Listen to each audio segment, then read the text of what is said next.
Muito bem, estamos de volta. Hoje é Dia Mundial da Alergia. Você tem rinite? Você tem alergia alimentar? Qual é o problema que te atrapalha quando o assunto é alergias? Bom, não sei se você sabe, mas a alergia é uma doença que afeta diretamente o sistema imunológico. Ela é uma reação excessiva ou exagerada a qualquer substância que deveria ser normalmente inofensiva para o organismo. Muitas vezes esse problema tem um componente hereditário, ou seja, as pessoas alérgicas têm sintomas parecidos com os de seus pais. Mas a alergia também pode se manifestar de maneiras diferentes, partindo de uma predisposição genética. A identificação do que causa alergia é importante para prevenir as crises e também para evitar um agravamento. Isso porque em uma alergia sem tratamento adequado, o problema pode evoluir para uma doença crônica com consequências fatais. Por isso hoje, no Dia Mundial da Alergia, para falar sobre esse assunto importante, a gente conversa com a alergista doutora Tatiana Camargo. E é claro que você pode participar a hora que quiser. Então, olha, pode chegar, mandar sua dúvida, sua participação para a gente. Usa o QR Code que está aqui na tela. Isso, ele pode ser seu aliado aqui para você agilizar o seu contato com a gente. Ou então do jeito tradicional. Já sabe, né? Adiciona na sua agenda o nosso contato. O número é o seguinte, 12 98266 0004. Vou repetir, 12 98266 0004. Salva aí, Vida e Saúde, programa Vida e Saúde, e a gente está esperando aqui a sua participação. Doutora Tatiana, bem-vinda ao Vida e Saúde, tudo bem? Oi, boa tarde, Peru, boa tarde, ouvintes. Agradeço o convite, é super legal. Nesse dia a gente está conversando um pouquinho sobre alergia, né? No Dia Mundial da Alergia, esclarecer um pouquinho de dúvidas, falar um pouco sobre esse tema. É um tema bem assim, vigente, cada vez mais a gente tem mais pacientes alérgicos, a alergia vem crescendo bastante, então foi muito bem-vindo o convite. Legal, oportuno, né? Agora, doutora, você falou bem, parece que a gente tem visto muito mais pessoas com alergia hoje do que alguns anos atrás, 20, 30 anos atrás.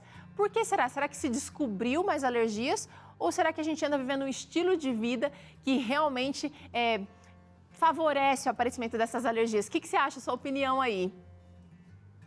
Então, Peru, eu acho que foi uma combinação de fatores, sabe? A gente tem, assim, mudança no padrão de estilo de vida, né? No padrão alimentar, na grávida, no estilo de vida da mulher, como é que ela se dedicava anteriormente, né? E hoje, como é que muda a alimentação, estresse, trabalho, são modificações. A gente tem, assim, um padrão alimentar bem diferente. Hoje a gente tem um padrão mais industrializado, a gente não come mais tão natural como a gente comia antigamente. E também tem uma tecnologia, né? A gente tem, assim, mais modernidade para fazer diagnóstico, para descobrir mais doenças, mais estudos. Então, acho que através disso, a alergia vem crescendo, cresceu bastante nos últimos anos. E a gente pode fazer mais diagnóstico, identificar mais doenças, melhorar mais o tratamento. Verdade, concordo com tudo que você falou aí. Então a gente consegue identificar mais, é mais precisa a tecnologia, os avanços, a ciência, a medicina, mas ao mesmo tempo o estilo de vida também está favorecendo, infelizmente, o surgimento de novas alergias. Vamos falar, doutora, o tema alergia é um tema bastante aberto, né? A gente tem alergia de tudo quanto é coisa, desde alimentos até fungos, até pelos de animais, produtos de limpeza. Fala pra gente quais são os principais tipos de alergia. A gente está trazendo aqui 4, mas eu acho que são vários grupos de alergia, né, doutora? Isso, então quando a gente fala assim, alergia, ficou assim um tema super amplo, né? E igual você falou, meus pais são alérgicos, eu tenho chance de desenvolver alergia? Sim, a gente tem chance, sim. Tem lá a hereditariedade, tem a genética, e não necessariamente a alergia que eu tive lá e nos meus pais é a mesma que eu vou ter. Eu posso ter essa genética, mas às vezes ela vem de forma diferente. Então, assim, quando a gente vai ver na história da família, às vezes o pai teve asma e eu venho com a genética de alergia, mas eu tive rinite. Ou o meu irmão vem com dermatite, ou um primo tem história de alergia alimentar. Então, todo esse grupo, as alergias assim de pele, que são a urticária, a dermatite de contato, a dermatite atópica, as alergias respiratórias, como a rinite, a asma, outras doenças que a gente tem também associada à alergia a medicamentos, a alimentos. Então, elas são todas juntas, misturadas dentro desse tema amplo de alergia, mas aí, assim, cada um pode, dependendo da sua genética, da sua predisposição, cada um vai desenvolver a sua. Ai, ai, ai. Vamos falar de rinite, doutora? A gente tem alguns sintomas e a gente tem também o que provoca mais, assim, comumente a rinite. Acho que você pode falar um pouquinho dos sintomas, né? Como é que a pessoa, ela se sente quando ela tem a rinite? Só lembrando que ela pode ser sazonal, ou seja, dá em determinada época do ano. Pode evoluir para asma também. Vou colocar aqui que também a pessoa vai ter dificuldade para dormir, fadiga. E eu vou colocar a irritabilidade aqui também, porque chega uma hora que a pessoa está com o nariz, ouvido, garganta, tudo coçando. Então, ela fica irritada. E obstrução nasal, espirros, coriza. Isso, então assim, quando a gente fala rinite, é inflamação da mucosa do nariz. Aí os sintomas principais são esses, a gente vai ter coriza, que é aquela aguinha que fica pingando ali do nariz, a gente vai ter coceira, que é o chamado prurido, a gente pode ter o nariz obstruído, às vezes é um sintoma, às vezes tudo misturado, vem os espirros também, então às vezes tem a história da mãe falar, ai nossa, o meu filho acorda e espirra bastante durante o dia, ou à noite, quando vai dormir, é igual a história da coberta mesmo, na hora que abre um armário, pega a coberta, e esses sintomas vêm ali misturados, eles podem ser persistentes, por aquilo todos os dias, diários, ou eles podem acontecer em algumas épocas do ano, que é no caso que a gente chama sazonal, ou eles podem ser, por exemplo, específicos, quando a gente fala desses alérgenos, igual você colocou ali. Então, a gente pode ter uma alergia específica, que é uma célula, um IgE mediado, para ácaros, um IgE mediado específico para fungos, um IgE mediado específico para pólens. Então, cada alérgeno desse, quando ele estimula o seu sistema imunológico, você faz ali um anticorpo de defesa, toda vez que você encontrar com esse alérgeno no ambiente, esses sintomas vão aparecer ali persistentes. Aí você está falando de alérgenos, poderia ser um pó, poderia ser um mofo, né, do cobertor ali guardado. Às vezes a gente nem enxerga, né, doutora, mas ele está presente ali. O pólen, ou seja, que seria mais naquelas alergias sazonais, durante a primavera ali, o próprio pólen da grama, por exemplo, já pode ser um fator desencadeador. Animais também aqui. E nessa questão aqui, eu quero saber o seguinte, quem ama os bichinhos, mas tem rinite, como é que faz para equilibrar as duas coisas, doutora? Pois é, então isso é engraçado, porque assim, às vezes a gente tem pacientes super alérgicos para cachorro, para gato e conseguem conviver com eles em casa. A gente tem que sim, ter aquela medida do ambiente, que é uma coisa legal ter, então assim, aspirar bem a casa, passar um pano com água e álcool, deixar o ambiente mais limpo possível. Dentro do quarto, evitar de dormir com o cachorrinho ou gato na sua cama, nas suas cobertas, deixar esse ambiente arejado. São medidas que ajudam a proteger bastante o ambiente e evitar aquele contato assim mais próximo, diário, do dia a dia. Tá. E quando assim não é suficiente, aí, por exemplo, o paciente fala, olha, mesmo fazendo tudo isso, eu ainda mantenho muitos sintomas e preciso partir para um tratamento. Aí a gente tem o tratamento que pode ser oral, com os antialérgicos, tem os sprays que a gente pode colocar no nariz, ou muitas vezes partir para um tratamento que é chamado imunoterapia, que é uma terapia com o próprio alérgeno, esse próprio epitélio de cachorro e gato que causa no paciente, a gente faz na forma de vacina, para melhorar esse sistema imunológico e ele ficar adaptado a conviver com um animal no ambiente. Olha só, então tem várias opções, você precisa conversar com um especialista para tentar resolver essa situação. Doutora, vamos falar um pouquinho de dermatite de contato. Ela acontece na maioria das vezes em adultos e os sintomas são coceira, vermelhidão na região afetada. Eu não sei se aqui entra também um descamamento da pele, daquela coceira, daquele lugar que está sendo afetado. Como é que a gente sabe, doutora, que essa dermatite de contato, ela é uma alergia ou pode ser alguma coisa só pontual? Então isso é legal. Depois a gente vai falar um pouquinho mais aí para frente da urticária. Então, como a gente diferencia essas duas lesões, a dermatite da urticária? A dermatite, ela vai fazer um aspecto, parece uma lixa, um grosseirão na pele. Então, ela fica ali uma lesão bem fixa, então ela fica bem vermelho, ela vai descamar, ela vai coçar e fica ali, ela tira o aspecto lisinho de hidratação natural da pele. Já quando a gente for ver na urticária, a lesão é um pouquinho diferente. Na dermatite de contato, a gente tem ali, ela pode ser alguma coisa específica que ela entrou em contato no ambiente externo que está causando essa lesão. Tá. Então, por exemplo, pode ter dermatite de contato causado pelas luvas de látex, a gente pode ter nos trabalhadores de indústrias em contato com tintas, em contato com... Muito comum nas mulheres é a alergia, por exemplo, da dermatite de contato para os cosméticos. Então, a gente pode ter para tintura de cabelo, a gente do pode esmalte. ter esmalte, perfume. Então, essas são as dermatites de contato. A gente vai se expondo para esses produtos e ao longo da nossa vida ela vai aparecendo. Então, por isso que não é uma coisa muito frequente na infância, é mais uma dermatite prevalente no adulto. Então, ela surge ao longo do momento que a gente vai se expondo a esses produtos. E o tratamento é na lesão ou é também com antialérgicos, doutora? Então, aí, no caso da dermatite de contato, existe um teste que é legal, que ele é chamado PET teste. A gente coloca 40 substâncias principais de alérgenos, eles são colocados no dorso do paciente e ele demora mais ou menos uns 5 dias para identificar.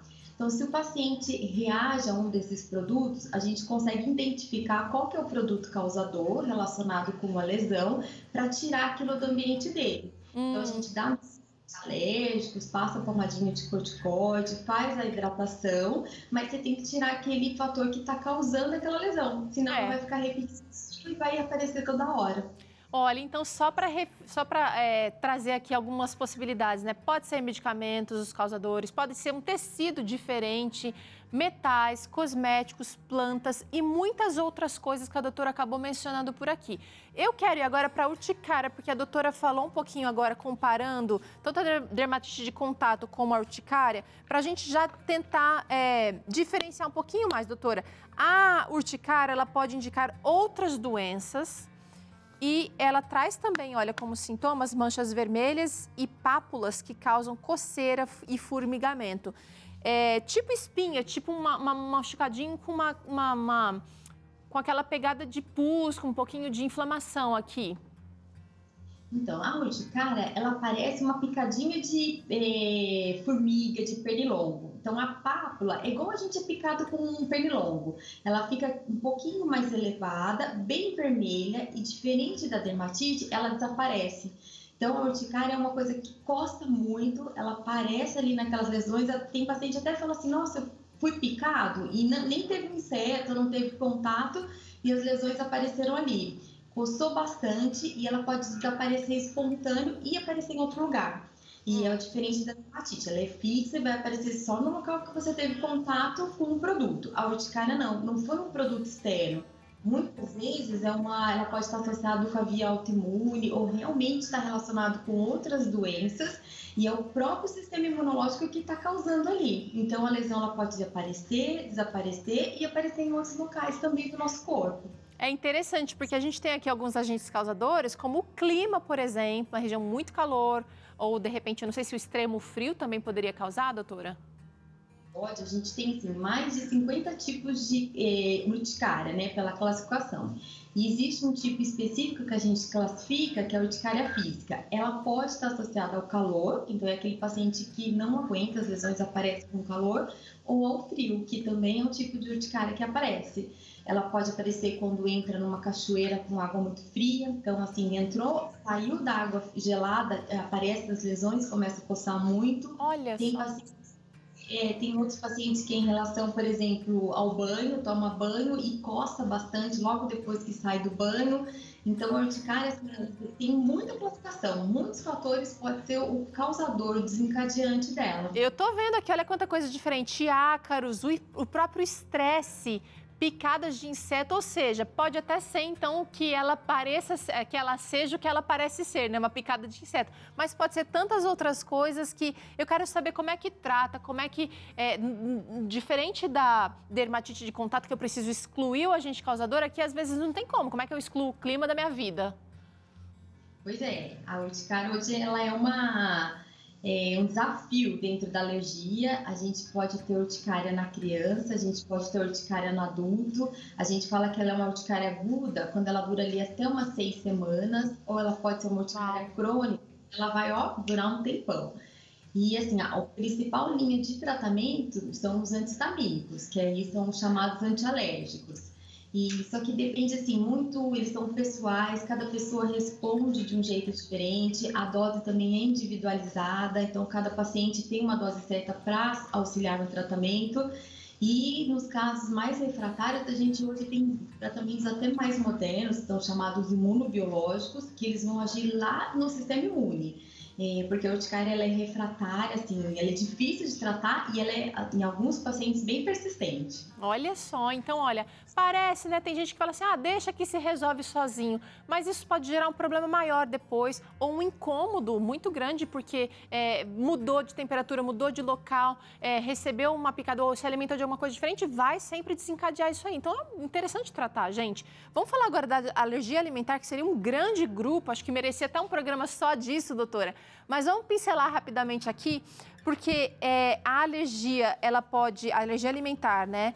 Ela pode gerar erupções na pele, coceira, náuseas, diarreia, ou seja, vai ter sintomas gastrointestinais, sintomas dermatológicos e também, olha esse aqui, um sintoma de anafilaxia, que é aquele sintoma de sufocamento. Tem edemas por todo o corpo, é isso? Isso. Então, quando a gente fala assim, alergia alimentar, a alergia ela pode ter um sintoma, às vezes, pequenininho, ou uma urticária, uma coceira pequena, ou pode ter um sintoma mais leve, ou dependendo do grau de alergia desse indivíduo, a gente pode levar a um quadro mais grave, que é a chamada anafilaxia. Então, a anafilaxia é quando eu tenho vários sistemas quando a gente fala, por exemplo, sistema respiratório, sistema de pele, sistema gastrointestinal. Então, são 3 sistemas envolvidos, são sintomas nesses 3 sistemas de forma bem rápida, podendo levar à insuficiência respiratória, a choque, ao colapso, que é quando o paciente pode ter uma parada cardiorrespiratória. E aí que é o sintoma grave que a gente tem que identificar qual paciente é potencialmente capaz de levar isso para fazer a prevenção, porque tem risco de morte, tem gravidade. Pois é, e olha, gente, os campeões de alergia alimentar são frutos do mar, trigo ou glúten também, soja, ovo, leite de vaca e o amendoim, mas eu acho que pode incluir, tem outros alimentos aqui que poderiam ser alergênicos. A gente está colocando 6 grandes principais aqui, né, doutora? Chegaram interações aqui. Eu queria trazer na tela para ver se a doutora Tatiana pode nos ajudar. Vamos ver quem é que está falando primeiro aqui com a gente. É Ione Patrícia. Tem como desenvolver alergia depois de adulto e ela quer saber se tem algum exame específico para descobrir a alergia. E aí, doutora, será que um adulto pode... Olha, eu acho que sim, porque aqui você falou que dá mais... Aqui, olha, dermatite de contato dá mais em adultos. Isso, Ione, tem sim. As alergias, elas podem aparecer em qualquer época da nossa vida. Então, assim, às vezes, fala, mas eu nem era uma criança alérgica e vou ter alergia? Sim, ela pode aparecer quando a gente é adulto. E aí, a gente identifica, assim, qual que é essa alergia, onde que ela está ocorrendo, para a gente indicar os exames e o tratamento correto. Então, por exemplo, se é uma dermatite de contato que apareceu na vida adulta, a gente vai fazer o teste de contato. Se for uma existe também os exames, que a gente pode identificar aqueles alérgenos. Aí existe exame de sangue e existe um teste na pele chamado prick test, que a gente também identifica, que pode fazer tanto em crianças quanto em adultos. Doutora, você sabe que eu acho que uma grande confusão para a gente que é paciente é procurar o especialista adequado, porque às vezes a gente vê alguma lesão na pele, urticária, vou dar o exemplo das duas aqui, né? Urticária, dermatite de contato, e ao invés de procurar um alergista, a gente vai para um dermatologista, que provavelmente já vai ter a sacada de que é uma alergia, mas aí a gente acaba meio que tratando só o sintoma ali. Então é muito legal, acho que a gente procurar o profissional correto, o alergista, né? Hoje, assim, antigamente a gente tinha bem diferenciado, assim, as especialidades e qual que é as patologias daquelas especialidades. Hoje a gente tem um leque muito grande, então um alergista, ele tem algumas especialidades que tratam outros médicos também. Então, a urticária, ela é tratada tanto pelo alergista como dermatologista também. Então, às vezes, assim, uns mais profundos, específicos, outros tratam mais superficialmente. Então, a gente tem isso. Então, a rinite, ela é tratada pelo otorrino, ela é tratada pelo alergista, ela é tratada pelo pneumo, pelo pediatra. Então, a gente tem, assim, um leque grande dos mesmos especialistas diferentes tratando a mesma patologia. É um motivo para a gente celebrar. Chegou mais interação, vamos ver quem é que está falando com a gente aqui. É a Maria Angelina, lá de Vinhedo. As pessoas com alergias diversas, diz ela, inclusive a vacina da gripe, podem tomar a vacina contra a Covid-19. Ela quer saber se existe alguma base para saber quais vacinas dão alergia. Pergunta capciosa da Maria Angelina aqui, doutora. Pois é, então vamos lá. Na vacina da gripe, quando a gente fala em vacina, a gente tem lá o adeno, que vai proteger a gente, que tem lá o bichinho da gripe, da vacina que ele tá ali. Mas a gente tem outras coisas que são conservantes e adjuvantes que vão dentro das vacinas. E um deles, por exemplo, é um derivado do ovo, que é quando vem a contraindicação da vacina da gripe. Se você tem uma alergia severa, com risco de anafilaxia ao ovo, talvez você não possa tomar a vacina da gripe, porque ela tem ali uma concentração um pouquinho maior, assim como na vacina da febre amarela. E aí a gente conversa direitinho com o especialista e vê se você tem indicação ou não. Hoje, para a vacina do Covid, a gente tem muitas vacinas, elas usam tecnologias diferentes e elas usam adjuvantes diferentes. Então, assim, até agora, a gente ainda não foi provado nos estudos alergia específica para o vírus, não, a gente não conseguiu desenvolver, mas tem relatos em alguns países, a alergia desenvolveu uma reação um pouco mais grave para um adjuvante que vai dentro dos componentes da vacina. Mas que não tem relação, por exemplo, com nada do ovo. Então, quando a gente tem uma alergia para a vacina, a gente tem que primeiro identificar qual que é essa vacina, qual que é esse adjuvante, ou o que aconteceu para ter alergia àquela vacina, e aí assim a gente vai saber quais as outras contraindicações para tomar vacina também. Legal, vai precisar de ajuda de um especialista aí, porque talvez sozinha você não consiga fazer isso. São tantos nomes e tanta coisa envolvida ali, né? Chegou mais uma interação, doutora Tatiana, que eu quero trazer aqui. Vamos ver quem é que está falando com a gente agora. É a Edegil. Há um tratamento natural para resolver de uma vez por todas o problema da rinite ou somente o tratamento médico? Eu acho que ela quer dizer aqui o tratamento fármaco, doutora. E aí, qual que é a sua opinião?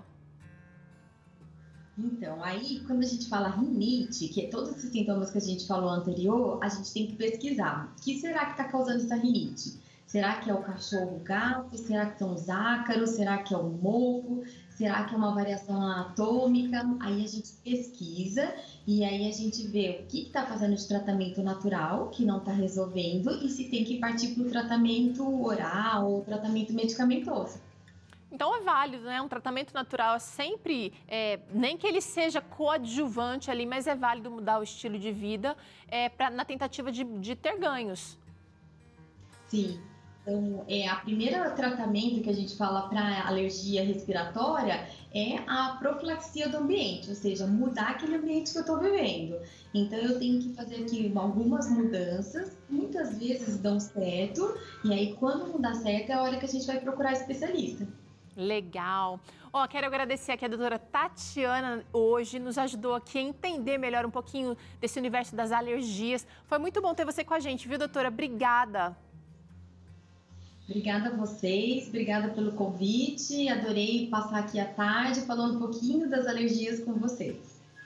Vamos combater esse problema. Olha, se você quiser conhecer mais do trabalho da doutora Tatiana, é só acessar o perfil dela no Instagram, @alergia.tatianasjc, lá no Instagram. Ó, vou falar de novo, @alergia.tatianasjc, e aí você vai conhecer um pouquinho mais do trabalho da doutora Tatiana.